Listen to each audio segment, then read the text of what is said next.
تو معاف کر دینا اپنے دل کو خوش کرنا ہے. آج چھوٹی چھوٹی باتوں پہ آپ دیکھیں ہم دلوں میں رنجشیں رکھ لیتے ہیں. دلوں کو دیکھو تو کینے سے بھرے ہوئے. شاید ہی آپ دل کو دیکھیں کہ جس میں کسی کے بارے میں کینہ نہ موجود ہو. اور کینہ بھی ہوتا ہے تو اپنوں کے بارے میں. جتنے قریبی اتنا کینہ دل میں زیادہ. انسان کو ایسا تو نہیں ہونا چاہیے. تو معاف کر دینے کی صفت ہونی چاہیے. ہاں اگر آپ دیکھیں کہ بھئی میرے اوپر لوگوں کا حسد زیادہ ہو گیا، فلاں ہو گیا، تو آپ کو اللہ نے قرآن پاک دیا، قرآن پاک کی صورتیں پڑھیے، اللہ آپ کا محافظ بن جائے گا.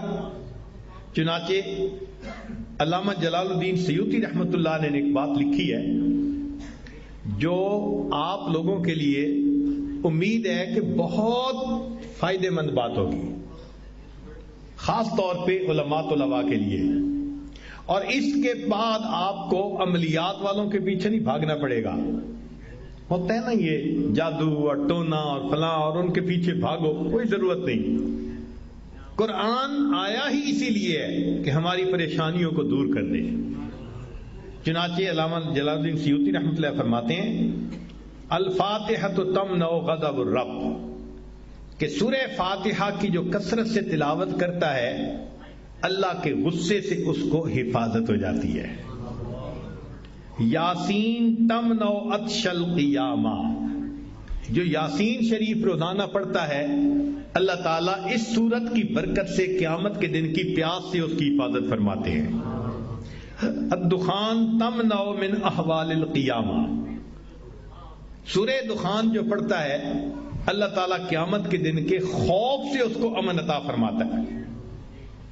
الواقعۃ تمنع الفقر والفاقہ، جو سورہ واقعہ کی تلاوت کرتا ہے اللہ تعالیٰ رزق کی تنگی سے اس کی حفاظت فرماتے ہیں. الملک تمنع عذاب القبر، سورۃ الملک تبارک الذی بیدہ الملک، اس کو باقاعدگی کے ساتھ پڑھنا یہ قبر کے عذاب سے انسان کو بچا لیتی ہے. الکوثر تمنع خصومۃ الخصماء، سورہ کوثر کی جو کثرت کرے تو جو جھگڑا کرنے والے اس کے دشمن ہیں اللہ ان دشمنوں کی دشمنی سے محفوظ فرما لیتے ہیں.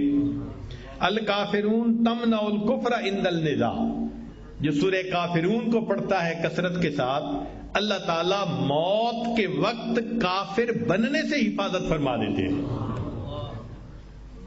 الاخلاص تمنع النفاق، جو سورہ اخلاص کی تلاوت کرتا ہے اللہ تعالیٰ اس کو نفاق سے بری فرما دیتے ہیں. الفلق تمنع حسد الحاسدین، سورہ فلق کی تلاوت زیادہ کرے گا تو اللہ حاسدوں کے حسد سے بچائیں گے. والناس تمنع الوساوس، اور جو انسان سورۃ الناس کی کثرت کرتا ہے اللہ شیطان کے وساوس سے اس کی حفاظت فرماتا ہے. اب اللہ کے حبیب صلی اللہ علیہ وسلم نے ہمیں یہ باتیں بتا دی تو ہمیں کس بات کی پریشانی؟ کوئی حسد کرتا ہے، کوئی دشمنی کرتا ہے، کوئی اپنے ہمیں نقصان پہنچانے کی کوشش کرتا ہے.